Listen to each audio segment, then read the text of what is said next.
real business owners. We're talking pretty much about networking and building relationships for the most part, right? Right. I'd like to add building relationships with your competitors. Right. Okay, people in your exact industry. Guess what? They might hit a point where they're going to jam and they're going to need to reach out to you to for help.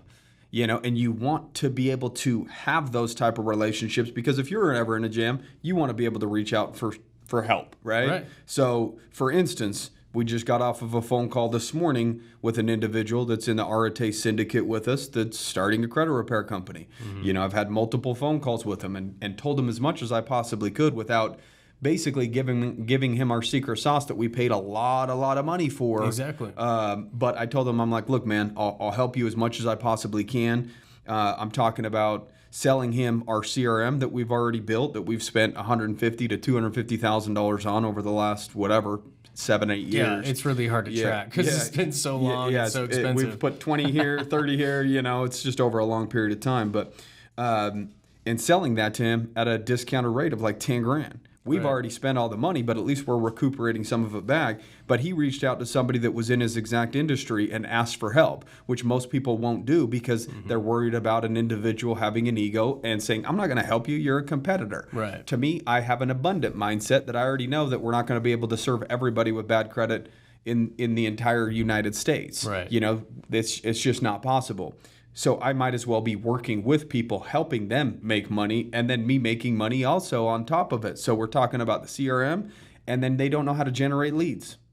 So if we can generate a lead for, $8, $9, $10, $12, then we could charge $5 more per lead on top of that. And I was very transparent with him. I'm like, look, man, I need to make at least $5 a lead to make it valuable. That's a whole other point, man. Transparency is huge as well. And I said, dude, this takes time to build out a campaign. It takes time to monitor it and run new ads and always try to make sure that your ads are performing and you're getting quality leads. Right. So I'm not going to sit here and make $2 a lead or whatever it is and make $200 or $300 a week with the amount of time that we have to invest into it to get it going.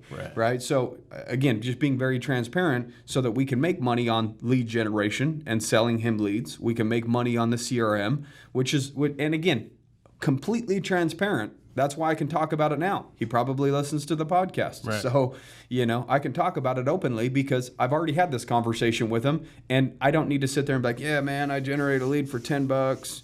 I need to, or $15, I need to sell it to you for 20. Right. I don't need to do that. I can flat out say, dude, it costs us anywhere from 7 to 12. The middle is 10. So let's just say it's $10. I have to charge you at least 15 to make it worth our time. Right. If that's something that's cool with you, then great. You shouldn't try and hide your value. You know what I mean? Why hide it? Yeah. Just be open. Like, bro, I don't work for free. You know what I mean? I want this to work for you, so let's find the number that works for you and works for me. Yeah, right. Exactly. As long as you have those true intentions, as long as you're transparent through the deal, those deals work, man. Those are the deals that work long term. We've also created a relationship with another individual that's an accountant in the Arete syndicate, and he's done some wonderful things. And I won't start throwing names out in terms of who he's working with because I don't know. If there's certain agreements that are signed with him and that individual, but it's basically one of the biggest self-improvement people on the planet. And he spoke at the event. He got an influx of leads that was much greater than what he expected. So who did he reach out to? Us. He reached out to us and said, hey, can you help us, call these appointments and sell these tax plans? Yeah. And then I'll give you guys a kickback on it.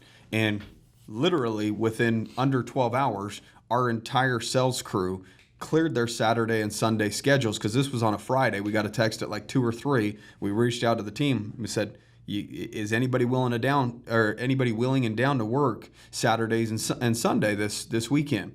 And a few of them had to clear their schedules, and 100% of them said, I'm down. Yeah. And it's incredible when you take care of people, what they're willing to do for you. And that, again, falls under the building of the relationship part, even with your employees, to where they're now willing, when something happens and there's an opportunity for them and us, that they're willing to go above and beyond and sacrifice maybe some of their personal time on a Saturday and Sunday with family, friends, other activities that they could have been doing rather than sitting in an office, dialing leads and calling appointments and helping this other individual out. But again, we could have easily looked at that individual like, oh my gosh, this guy's a competitor, whatever. Yeah. I hope they get in a jam, screw them. That's not the right attitude. That's not an abundant mindset. That's a scarcity mindset that an individual has, where they think that somebody's in their same industry, that there's not a synergy there.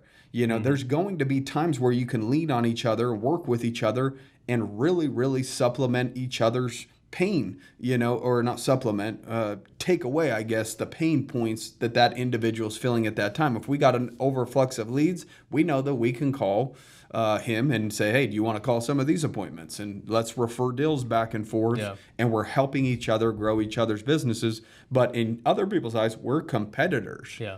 Right? I just talked about 2 scenarios in the RTA Syndicate with a credit repair company and an accounting company that we built relationships with these people where, one, they benefit from it, and secondly, we benefit from it. Mm-hmm. That's the most important part about building relationships, making sure it's a two-way street and both parties are actually benefiting from that relationship. What happens most often is individuals only think about themselves and they try to, take from a relationship and make it a one-way street. Mm-hmm. And that'll fizzle out and burn out, and then guess what happens? You got a bad name. Yeah. Your reputation starts getting bad. Oh, I wouldn't do business with that guy. He just cares about himself.